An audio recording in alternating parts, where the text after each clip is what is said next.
You can listen to this episode of The After Act Show on Spotify and Apple Podcasts. Link in the description. You're listening to The After Act Show.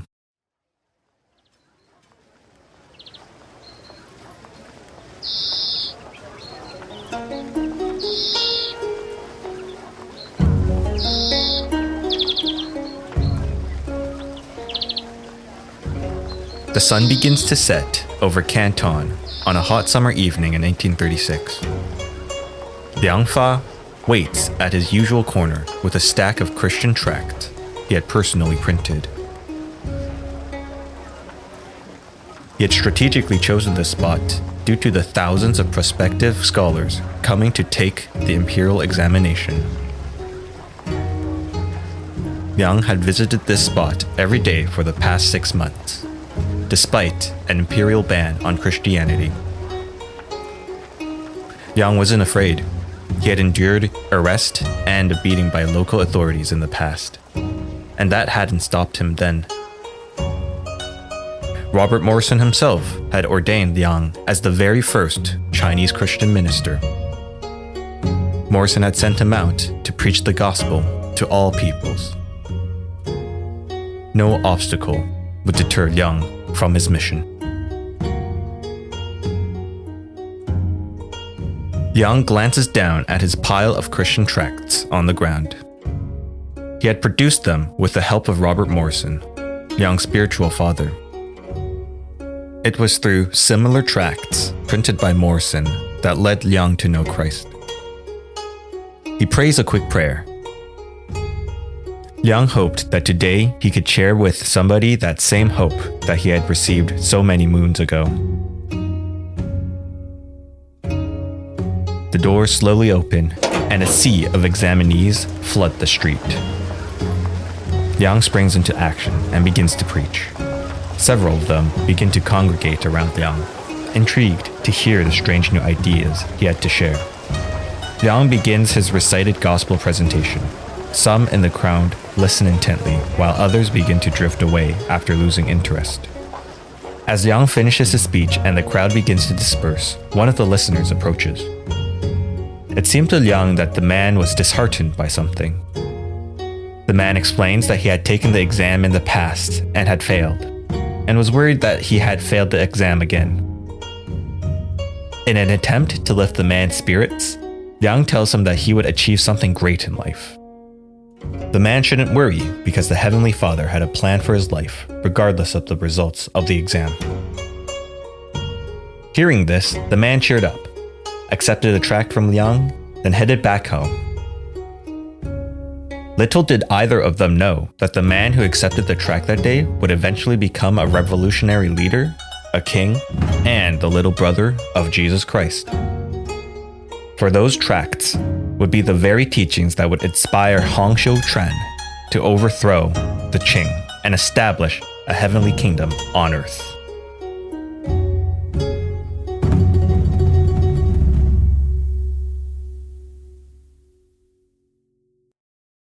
Hong Xiuquan was born on the 1st of January, 1814, in a small village in Canton. He was born to a middling Hakka peasant family who were not rich but not poor.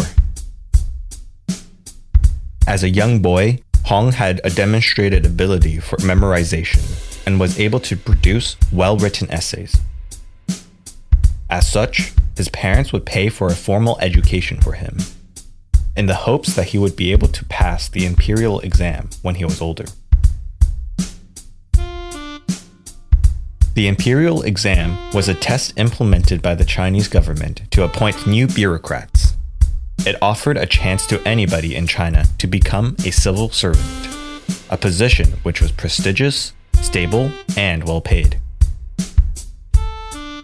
The test consisted of writing a lengthy essay using exact quotations from classic Confucian texts, which could take up to 3 days. A single misquoted word would result in failure. At 16, Hong set out to Canton with confidence that he would pass the exam. He had placed first in a regional exam when he was 13 years old.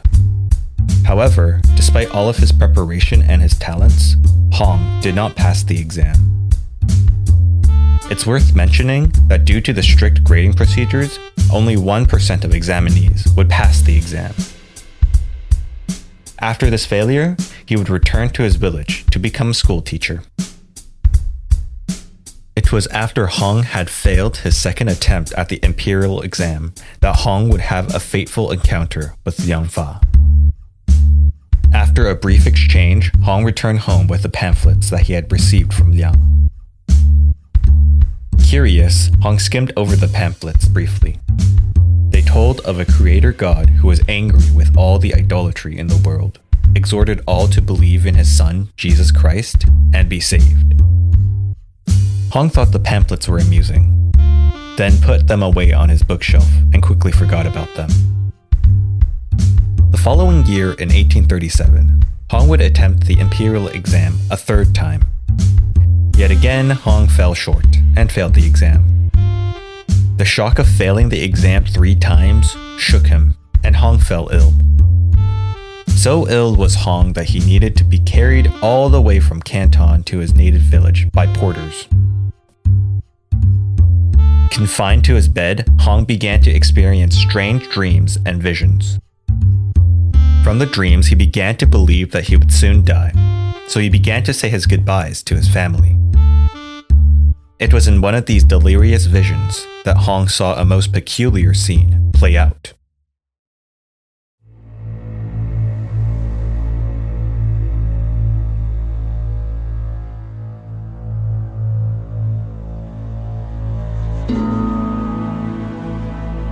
A large procession of men playing musical instruments entered into Hong's room, carrying a beautiful chair.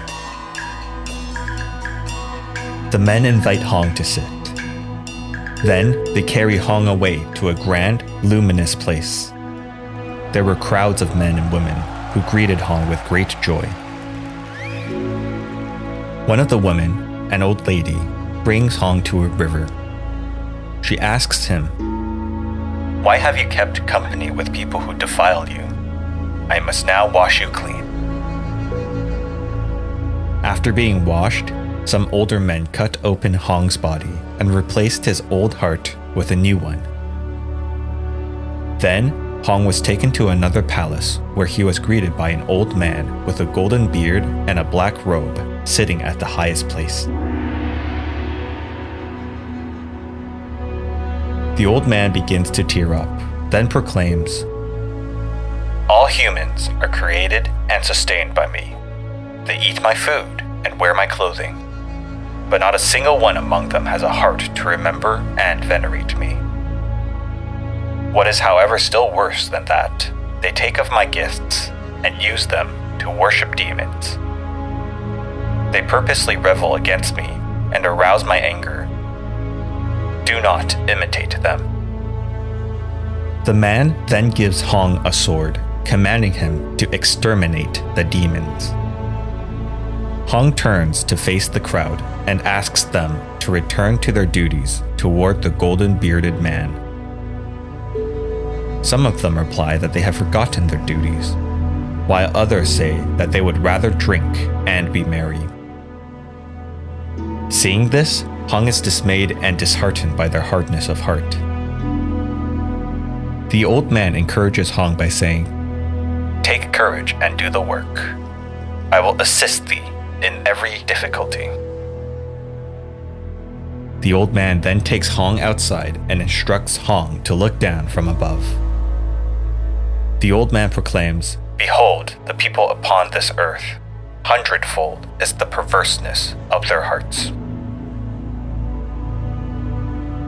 Hong would continue to experience visions where he claims to have seen his elder brother, who would accompany him to remote regions, instructing him on how to slay evil spirits.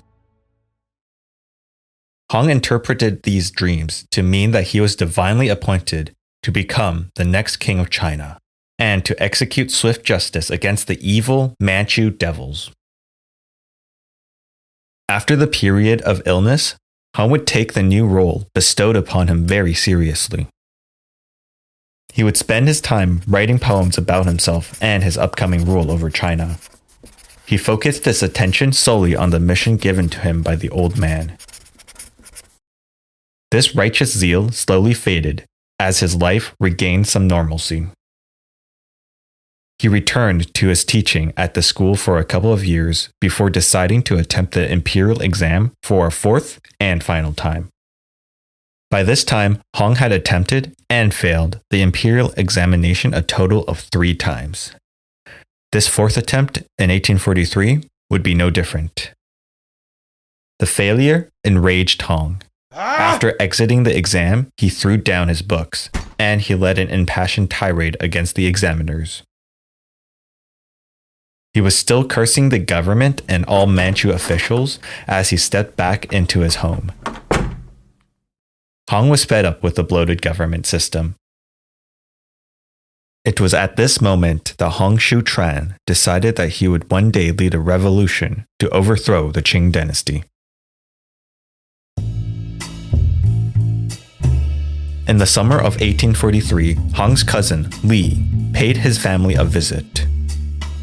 While Li was perusing Hong's impressive collection of books, he stumbled across some odd-looking papers. It seemed to Li that they hadn't been read in quite some time, as they were lined with dust and cobwebs. Although the pamphlets seemed derelict, Li grabbed them off the bookshelf out of curiosity. The content of these pamphlets captivated Li. They were nothing like anything Li had read in the past, and they were radically different from the classical Confucian texts Li was used to. Bewildered by the finding, Li went to Hong to ask for clarification on the meaning of the pamphlets. Hong himself could hardly remember that he still owned the pamphlets given to him by Liang Fa some 7 years ago. As Hong studied the pamphlets once more, his eyes began to widen. He realized that these pamphlets were the key to understanding his previous visions. The old man must have been calling Hong to cleanse China of idolatry, sin, and demons. The old man clearly was God, and the elder brother was obviously Jesus Christ. The implications slowly dawned on Hong. Hong Xiuquan must then be the younger brother of Jesus Christ. To Hong, the pamphlets were proof that he didn't make up his delusions, but was indeed a divinely inspired vision. After finally unlocking the secrets of his dream, Hong rejoiced at having the interpretation delivered to him, along with the promises of sure hope of everlasting life and a path to heaven. Hong continued to discuss the contents of the pamphlets with Li when they realized the necessity for baptism. Thus, both Hong and Li decided that they would be baptized. They prayed to God with a solemn vow to not worship idols, not practice evil, and to obey the commandments. Then, the two poured water over their heads while proclaiming purification from all former sins, putting off the old, and regeneration.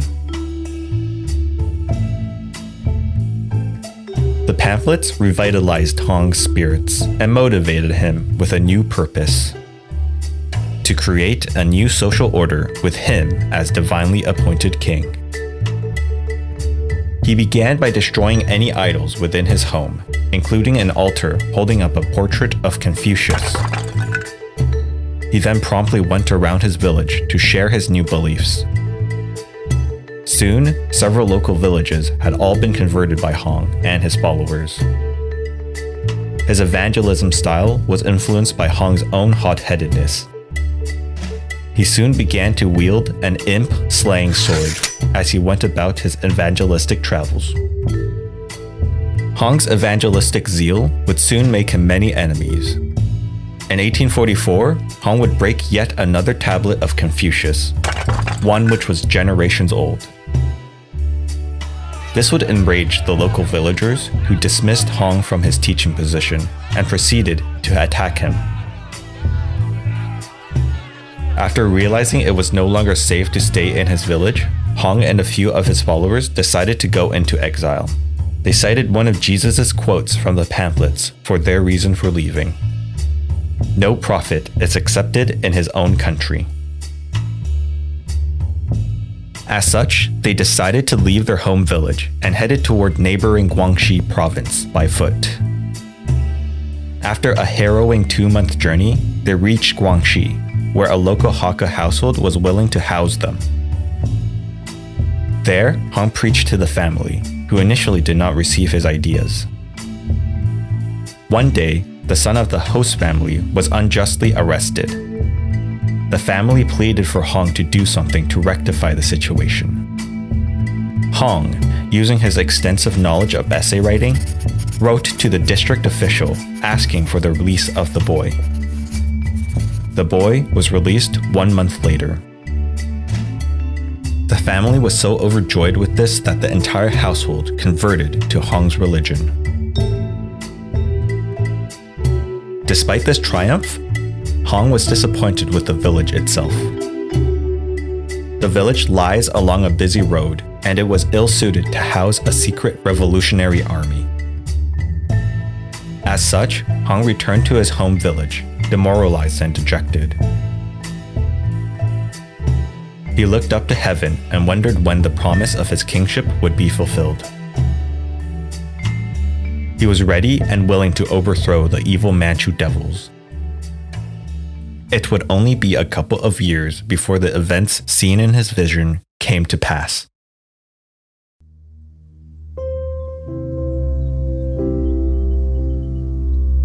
If you've been following along with this story, you may be asking some questions right about now. Well, I hope to clear up some confusion by having a short discussion about Hong's early theology. Liang Fa's pamphlets were the only source of Christian literature that Hong had access to in the beginning of his movement. He had no knowledge of the Bible, nor of any other Christian literature besides the tracts. The writers of the pamphlets, Liang Fa and Robert Morrison, never intended them to be a fully theologically comprehensive literary work. It was only meant to be an evangelistic tool to help spread the gospel. In fact, Liang Fa intentionally left out many complex theology to reduce any confusion from the reader. Crucial ideas, such as the fatherhood of God, the life of Christ, the Trinity, Eucharist, Jesus' parables, and the teaching of Christian love being the greatest virtue, were all left out. This was in line with early missionaries to China, who would stress the anger of God because of idolatry and sin, rather than the love of God. Furthermore, Liang had used quotations from Morrison's Chinese translation of the Bible. Morrison himself admitted that his limited understanding of Chinese at the time of translation made the translation clunky and hard to understand. Hong had also filled in many of the gaps left by the pamphlets with his own interpretations. The result of all this was that Hong's theology was one that was exceedingly militant and intolerant towards other views. Hong did not know of Christian love, only of Christian wrath. The condemning tone of the pamphlets led to Hong also leaving his enemies to condemnation. In many places, Hong's theology directly conflicted with Orthodox Christian teachings. In short, Hong's beliefs can be boiled down to two main ideas: the worship of one God and the living of a moral life. His movement would be known for destroying idolatrous imagery and a strict obedience to moral living. Hong would finalize his theological understanding by paying a visit to Issachar Jaycox Roberts, a missionary who was part of the Southern Baptist Convention. Roberts had invited Hong to come visit him in Canton in 1847, after he was made aware of Hong's unusual evangelistic tactics and zeal. Roberts was further astonished after hearing Hong's dreams and visions. So, Roberts invited Hong to stay with him for a while to learn more about the Christian faith and the scriptures. There, Hong would be able to read the entire Bible for the first time. The Chinese Bible had been revised by other missionaries to build upon the Morrison Bible translation, to make the words and ideas more intelligible. Hong would be witness to the missionaries teaching Western education and practicing Western medicine to the Chinese, who could not provide any material gain for the missionaries in return. These acts of selflessness caused Hong to view Westerners not as foreign invaders, but as equal brothers, despite the anti-British attitude among the Chinese due to the Opium War. Hong would also adopt other Christian practices that he saw into his own movement, such as singing hymns, prayer, giving sermons, and reading scripture. The missionaries also confirmed and encouraged Hong's iconoclasm, or destruction of idolatrous images, which all but confirmed in his mind God's divine appointment for him. However, a misunderstanding between Hong and some of Robert's jealous assistants caused Roberts to stop supporting Hong's education. And so, after 2 months of study, Hong returned to Guangxi to plan the next steps of his upcoming revolution.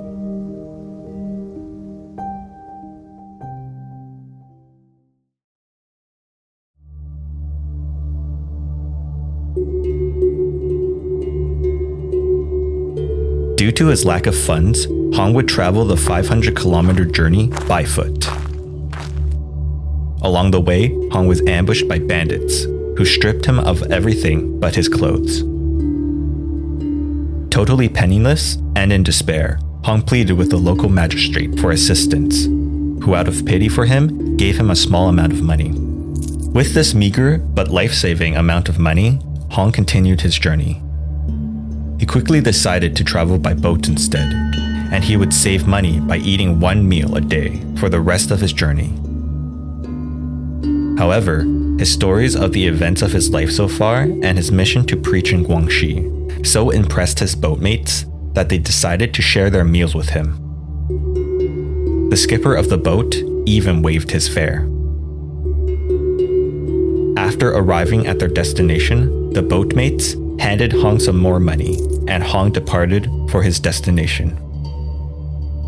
He arrived at the village where some of his followers greeted him. They excitedly reported to him that they had great success preaching to the local area while Hong was away. They explained that many of the surrounding mountainside villages and towns had joined the movement. At the time, the followers did not know that the religion was called Christianity, so they made up their own name for the faith. And so, the Society of God Worshippers, or Bai Sang Di Hui, was born. To Hong's pleasant surprise, the God Worshippers greeted him as their rightful spiritual leader. Hong's followers had never forgotten Hong's ascent into heaven, and they made sure to preach about it despite Hong's absence. Furthermore, one of the new converts had had a dream in 1837, the same year of Hong's dream. In it, she claimed to have been taken to heaven, where a man told her that 10 years later, someone would come from the east to teach the people to worship God, and that all should obey this teacher. Now, 10 years later, the prophecy seemed to be fulfilled. The group had strategically chosen the Thistle Mountains in Guangxi to be their home base. The mountains were rough and secluded, with only 2 paths leading off of the mountains. There were many Hakka peoples living there, who were all well-trained fighters. Hong, being Hakka himself, found many willing and able-bodied converts there to support his cause. The mountains were easily defendable, with good vantage points to spot any intruders. It made for an ideal location to start a revolution. In preparation for upcoming battles, the God Worshippers would form small raiding bands who would go into nearby villages to continue the desecration of idols. These actions would antagonize many of the villagers, whilst impressing others due to the sheer audacity of the attacks. In each of the raids, the God worshippers found willing converts who were tired of mistreatment from corrupt and negligent government officials. Their stated mission of overthrowing the hated Manchu endeared them to many of the poor peasantry. The bands used their actions to demonstrate their own zeal, as well as hone their fighting skills. The quality and quantity of the God worshippers' army continued to grow each day. By 1849, the God worshippers had managed to assemble an army of 10,000 men. He also had wealthy patrons who were willing to fund the movement. Hong had appointed several leaders to be the leaders of the movement, both spiritually as well as militarily. The 5 men Hong chose, along with Hong himself, made up the 7 sworn brothers of the movement. They would swear oaths to one another and commit to the overthrow of the Manchus. The 7th and eldest brother position was reserved for Jesus Christ himself. The final preparations were made as the society began stockpiling food and supplies for the armies. However, the task to acquire weapons was proving to be quite the challenge. Openly buying thousands of weapons would almost certainly arouse suspicion from the authorities. Thus, the God worshippers would secretly acquire tons of iron to smelt into swords, spears, and even cannons and muskets. To disguise the sounds from the hammering of the anvils, a large flock of geese was employed. Although they were prone to defecate in large quantities, the loud honking provided ample cover to mask the secret operation. The weapons would be moved under the cover of night and hidden in a pond to be retrieved later. In addition to military preparations, the leaders also made sure to make spiritual preparations. The leaders continued to propagate Hong's divine mandate from heaven so that each member knew exactly what or who they were fighting for. They would adopt a new mantra for battle: worship God, support the true Lord, and fight for the new kingdom.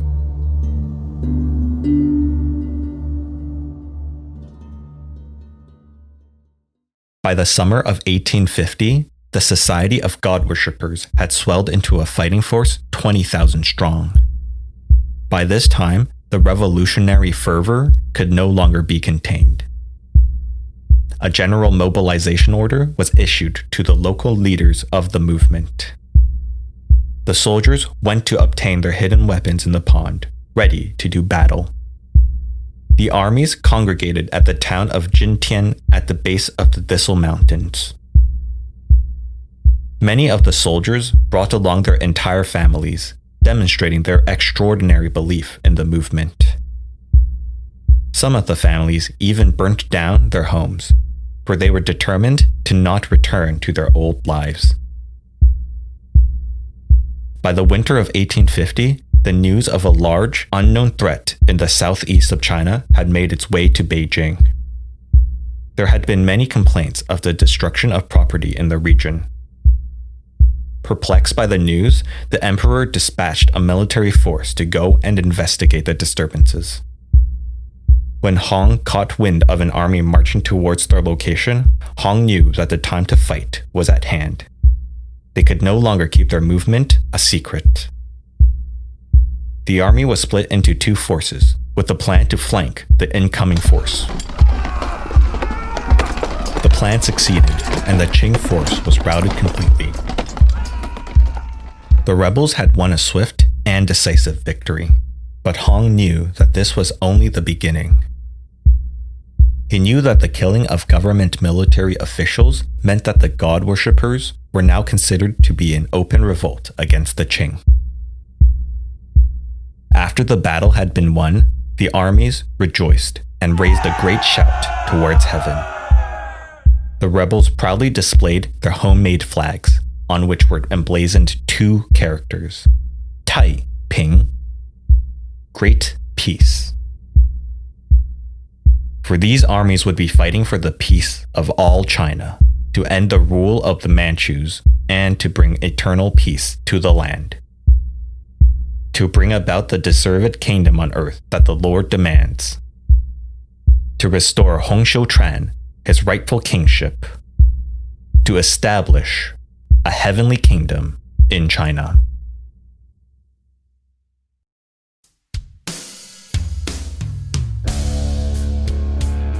On January the 11th, 1851, his 38th birthday, Hong Xiuquan would establish the Taiping heavenly kingdom.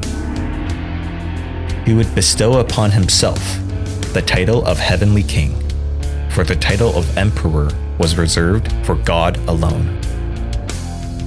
The armies broke out into celebratory hymns, giving thanks to God.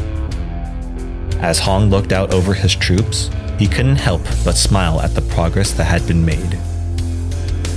Hong lifted his hands towards heaven in praise and gave thanks to the Lord. He thought about the vision that so confused him 13 years ago. It seemed like a lifetime ago. So much had changed since then. And now, part of the prophecy was realized. Yet Hong was not satisfied with this small victory. The prophecy still had content yet to be fulfilled. He was determined to execute his mission on Earth to the fullest extent.